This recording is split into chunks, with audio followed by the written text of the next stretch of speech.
Ahmer here, and as you guys know or have been following along with me, I am very close to getting 500 Super Nintendo games out of the 721 that I need to complete the set. Now I am going for the North American set, but something happened. I bought over 120 Super Famicom games, so those are the Japanese versions of what I'm trying to collect. Now, a lot of these are going to be Japanese exclusive games, and some of these games are much cheaper in Japan than they are here. So I can't wait to share this insane, this massive, this like crazy pickup, and I'll tell you a little bit of a story. So a buddy of mine had these games. She got them in a trade, and she didn't really want these games because a lot of these like RPGs, you just have to know Japanese to play them. Now they do make English translations, so a lot of these games you can play today, you can go through, they have tons of guides, and some of these games, some of the really fun ones, you don't even need to know Japanese to play them. You could just pop them in your Super Famicom and just have a blast with the fighting games, the shoot 'em ups, just the racing, just so many like pretty awesome games. So she got all of these in a trade and decided to let over 120 games go for about $1 or so a piece. And I might have even got them a little bit cheaper than that. So I could not beat this deal. These were like shipped out, free of charge. So let's just go ahead and sort through all of these here. Now, I've taken my time with these. I had picked these up a long time ago, and they were just sitting in a box, but as I am rearranging the game room here, I found a spot to put all of these games. So we'll just jump into it. Some of the American titles, we'll just like quickly go through some of them, but these are going to be really fun games. You can get them a lot cheaper. Fatal Fury 2, so many of these games are just a few dollars over in Japan, and with these fighting games like The Art of Fighting, you don't really need to know too much unless you're following along the story, but Street Fighter 2, even having Street Fighter 2 Turbo, it's just really cool to compare all of the different, you know, artwork and everything else that they have. Final Fight, Final Fight 2, some of these are my all-time favorite games, and they're just a lot of fun. So here we have Double Dragon, The King of Monsters, and then even this like Fatal Fury special. So these ones right here, not really too, extravagant, but they are some really fun fighting games. Some of them can be a little bit higher priced over here in North America. Now, I have to tell you about these games. So some of these Japanese exclusive games, I absolutely love. So this one right here, we have Sailor Moon. So this one is really cool because you do get special attacks, you get kicks and punches. This is your side-scrolling beat-em-up. It looks beautiful. You have all of these different colors. Something a lot different than what I have seen over in North America. Wish we would have got this. You have like 5 stages, and most make up of like 2 different sub-stages. You do get some boss fights, but this is just something like so crazy that I didn't even realize that they had over in Japan, and they actually make a lot of these Sailor Moon games, so you want to keep your eye out for these. Then on to this one, we have another Sailor Moon. I believe this one is also a fighting game. This one is more like Mortal Kombat or Street Fighter, where you have like these stage fighting tournaments. So this one is also very fun to play, and I'll have to keep an eye out for some of the other Sailor Moon games to add those into my fighting game collection. And then these, I am shocked that we did not get any Dragon Ball Z games over here in North America. But I have 3 right here. So, Dragon Ball Z, we have this early turn-based RPG. Kind of looks like an NES game where you have like random battles and different numbers of cards. So this one, I might need a translation or something for just to see what it's all about. And then these games. These are going to be your fighting games, Dragon Ball Z. So you get a little bit of a story. You have 13 playable characters, and you can fight like in mid-air. So that's really cool with some of these games. You see like different things than what, you would typically expect in some of these earlier fighting titles. This one has no story mode, and it's strictly fighting. And then this one, you even have like this entire split screen that kind of like pops out. So this one is Dragon Ball Z 3.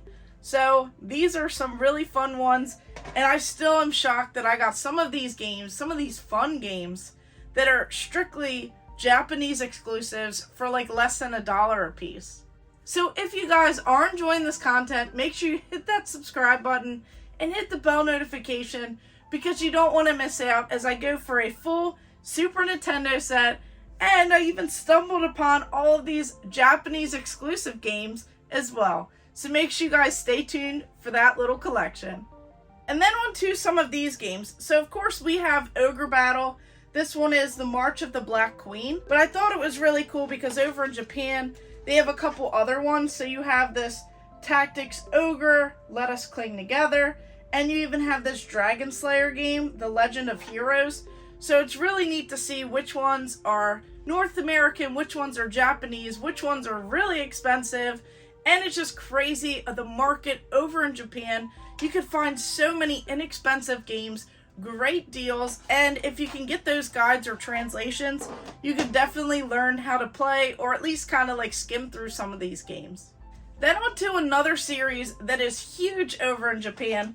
Wish we would have got some of these games. People tend to love them on some of the later consoles. So this is where we have Dragon Quest. So this one is 1 and 2. This one is 3. We even have 5. And then 6 right here of Dragon Quest. So these games, you really kind of need a translation, or you need to, at least know Japanese if you're going to play some of these. But it's really cool to see like where these games started, some of their earlier, tactics in these games, and see what they were really trying to do, and where a lot of people fell in love with this entire series. Now, a lot of these games are going to be, some like in-between games that I already have in the collection, but it does not hurt to have some comparable, labels and differences just to see the cool artwork. So right here, there is SimCity, even have SimCity 2000. These ones right here, we're going to have some, light gun games like Space Bazooka, even Lethal Enforcers. So this one just kind of has the words, nothing really too crazy about it. And then even some shoot 'em up games. This one is a fantastic game, something that you really don't need to translate. You can just put it in the system and play. Do have it on the North American system, but it's really cool once again just to compare. And then on to Ultraman. This is a very popular series in Japan, but we also got it here. And even Super Adventure Island. So this one has some crazy artwork on here as well. Just really cool to see all the different characters and different things like that. Another thing that I really like is seeing all of the different anime and different games, kind of come to life. So here we have these Yu Yu Hakusho. So we have a couple different ones. So we have 1 and 2. This one is more of an arcade action style anime, and your allies are playable characters. So I like seeing some of the differences and the different advancements that these series made, and just seeing how well they did over in Japan, and then adding more and more into the sets. Now over in Japan, they had tons of sports games, so some of these might be filler games, some I'm not really extremely interested in. Like this business simulation game, kind of looks like a whole city here on the front.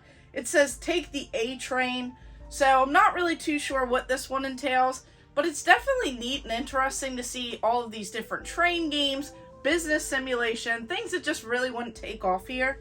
And then this one's really cool. You have the Super Coyote. These are different races held all over Japan. So I think it's really neat to see some of the different sports that are popular in other areas. We have 04, this is RR Champ. So this is like a racing life simulation game. So you have this 18-year-old race car driver who must chase his dreams. You get to work and then earn money between the different races. So that's really cool because they don't just have, something simple where you're just racing. They have an entire story behind it.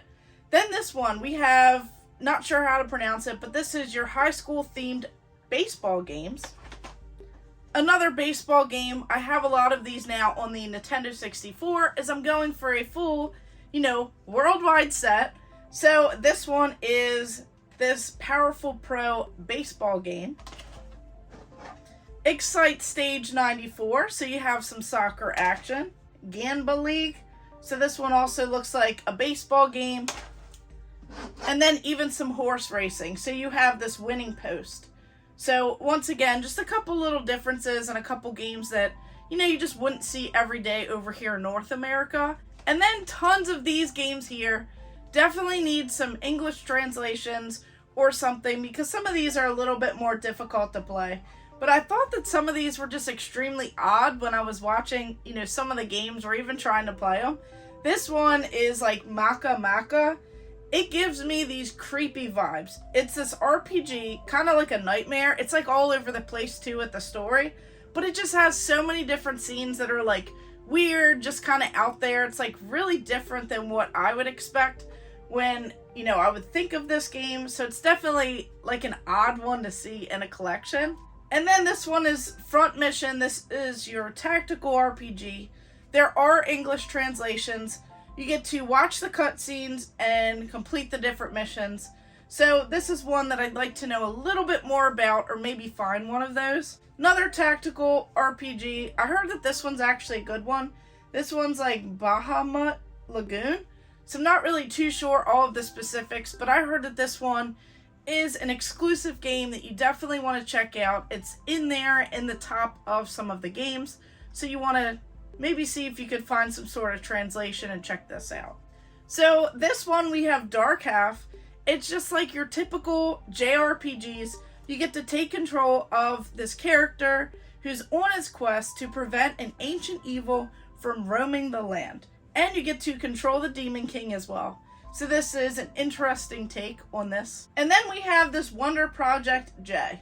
So this one is like a racing simulator, point and click. It has like different things to it. So you have like this 2D art, and it's just very interesting because the character kind of reminds me of like that Astro Boy style young robot, and you get to teach him what it's like to be human. So I thought that that one was pretty neat, definitely a lot different, and something that I'd like to look into a little bit more as well. And then on to these games. So we have some platformers, but it's Goemon. So this is a game that I kind of found out about it on the Nintendo 64 first, and then of course I went back and saw some of these other titles, but it's really cool to have this platformer. And then there is another one as well. So this one is Ganbar Gomon 4. So this one's another one in the set. Now they do have quite a bit as well on the Super Famicom. And then this classic game, 2D platformer, we only got one. This is Super Bonk 2. So I absolutely love this. I just love these games. Now really playing some of these like Bonk's Adventure games, Bonk's Revenge on the Turbo, graphics, that was so much fun. But it's really cool finding some of these and just going back and playing through these classic characters who just really were like staples at the time. And then of course some North American games that have some different names. This one is Exhaust Heat in Japan, but it's F1 ROC Race of Champions over in North America.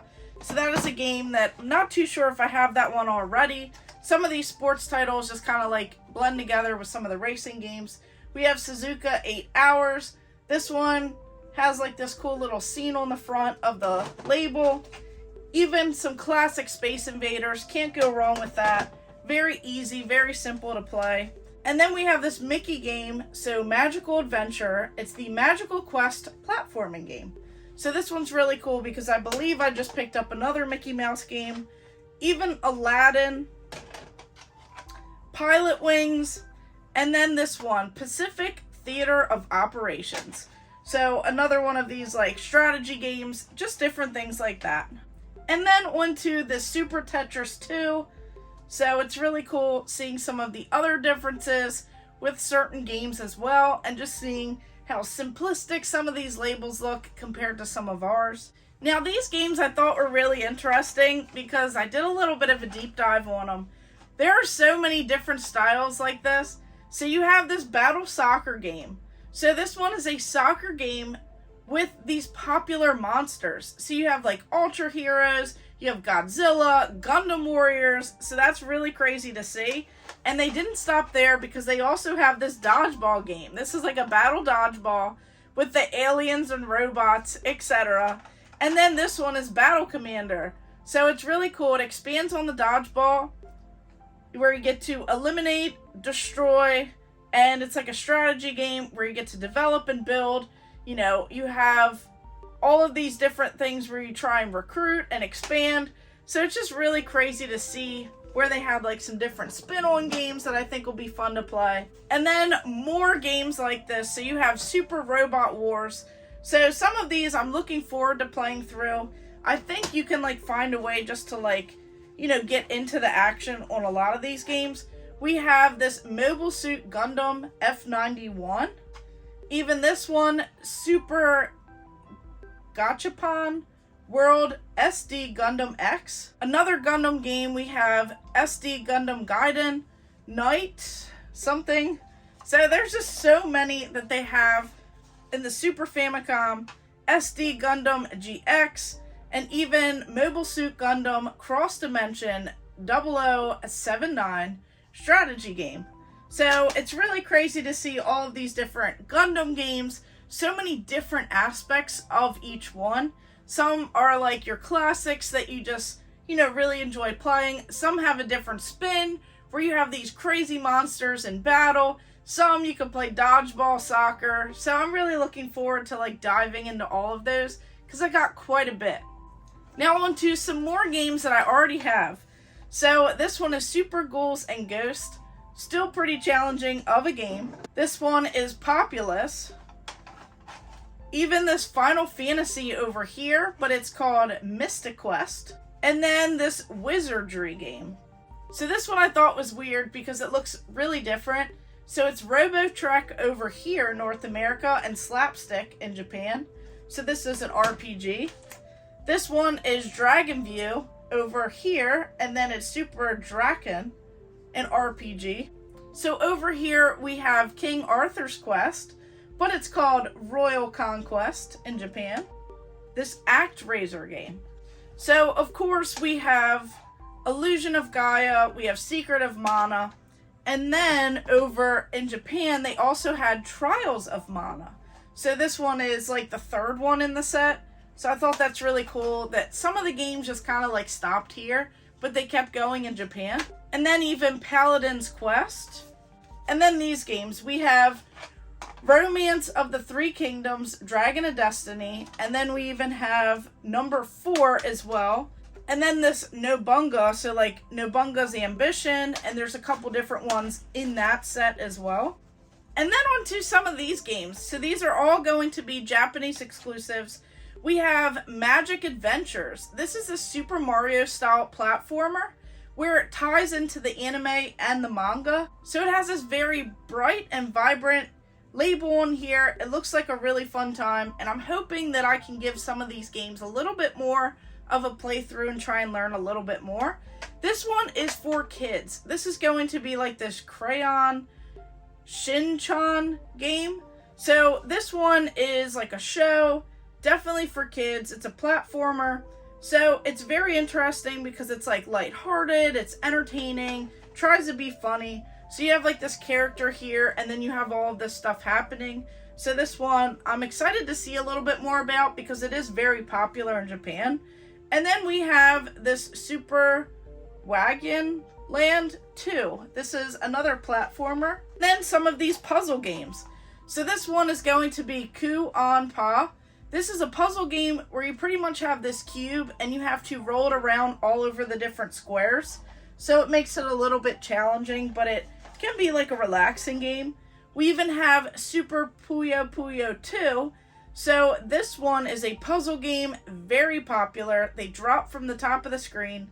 It kind of reminds me of like the Kirby's Avalanche and some of those other games. Just very cool, very fun, and I just enjoy them. We have Super Puyo Puyo, so we have the first one. Then we have this Super Gussen Uyo Uyo 2. So you drop blocks to create a path or steps for your person to get to the exit. So this one is like a more expensive game. Really, I thought it was going to be like much cheaper, but it's a fun one. Kind of reminds me of like Lemmings in a way, but you just have like one character that you have to navigate through the screen. Then we have Wedding Peach, which is based on a popular, Magical Girl is what they call it. It's a manga and an anime. So you have this party game. It's kind of like a Mario Party style. So you have 8 different carnival themed games in one. This one is a high school simulation. So you get to go through high school. You get to build the school. And it's really cool because you have where you can assign classes. You have different disasters. You have mini games, track and field.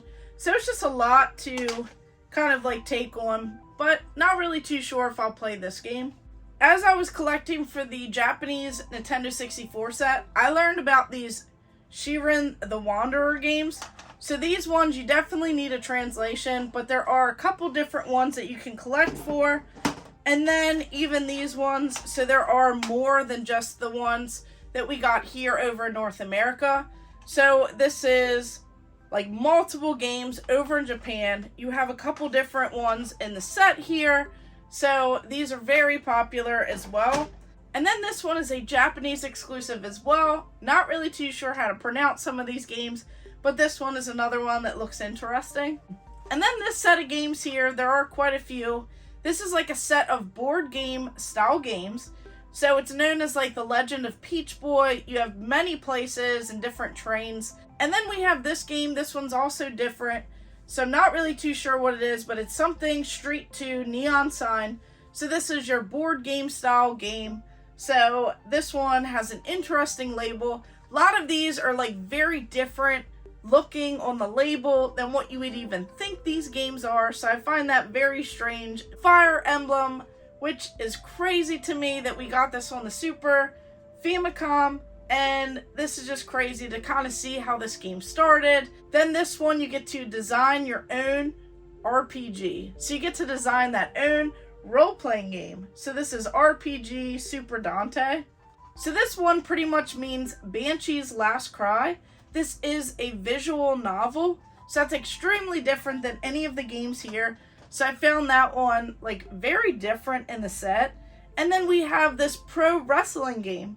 So that one I'm really looking forward to trying out, seeing if it's better than some of the ones that we got over here. We're going to just have all of these different pachinko games. So you have this Hiwa Pachinko World. We have Super Mahjong 2. We even have this Mahjong game. Mahjong tournament games. This one is an educational shogi game. So you're going to have tons of these, little board games, gambling, just tons of that over in Japan. This is a gambling game. And then this one, we have this pachinko collection. There's even a slot machine game. So this is a pachinko, slot game, but it's gambling. This one is another shogi game. We have another pachinko, and then this one is Universal Special. You have this slot machine game. And then this stack as well. So these are all RPGs. So definitely an interesting one with this because this is your slot car racing hobby RPG. So they really crammed a lot in here. Then we have this Farland Story. So this is a really good game, but once again, I need to find that translation or something to help me through it. This one is Feda, the Emblem of Justice. This is a strategy RPG. Even this one, we have Aretha 2. And then these games. So these ones are also really cool. And there are a bunch of these as well. So you have these romancing saga games. So there's 1, 2, and 3. So overall, I definitely got lucky with this lot. A lot of these games, I will definitely have to find the North American versions of them. It'll be really cool to compare the cool artwork, such vibrant colors on these labels, finding all of these for less than $1 a piece, and even finding some little hidden gems in the mix, and some of these fun Japanese exclusive games. There's wrestling games that you can play without translation. There's different fighting games. There's beat 'em ups. There's some of these RPGs that have English translations and really cool stories, and just seeing where some of these series, derived from, that is super cool to see. Some of the sports games and things like that and the gambling games I probably won't play, but it's just so cool to see how different areas, different cultures got different games, and how some of them just kept going and going. They just kept adding more and more into the full set. So there are some filler titles, but there's some really good games among the rest, and some of them are just going to be so cool to see the different artwork in comparison to like the North American ones. And I think that these are going to be great ones, like the Dragon Ball Z, Sailor Moon. Some of those just made this entire, set here worth it. And I just can't be any more thankful to get all of these for like less than $1 each. So would you guys have picked this up? And are there any in here that I missed, didn't know how to pronounce, or some that I just really need to play? Or if there's some that I need to keep a lookout for? Let me know in the comments below, and of course, thank you guys for watching. Make sure you like and subscribe. Go ahead and check out all of my other videos. Stay tuned for more.